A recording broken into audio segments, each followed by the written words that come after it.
Pejgamberi e ka ditë shpi, sa herë ka kaplu ndonjë gale, nxiton të më u fal. Ka qenë edukat që me i trajtu me namaz problemet, me u fortifiku me namaz.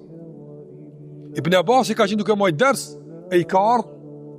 Ibn Abbasi është familje pejgamberit, apo është këtë familja. Ka qenë duke marrë dëgjerat, i ka ardhur lajmi si ka vdek djali.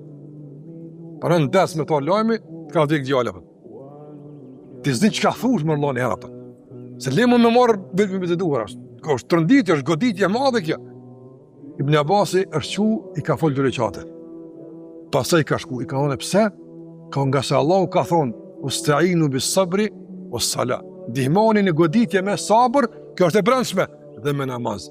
Andaj duhet edukuar familjet që të ndërtohen me bazën e adhurimit, që njësi matëse të jetë fillimisht adhurimi. Pastaj edhe krizat, problemet, fillimisht ti te kalojmë me adhurim, pastaj me ndërmarrjen e masave të duhura, varësisht nga situata dhe nga kriza që ne ka kapluar.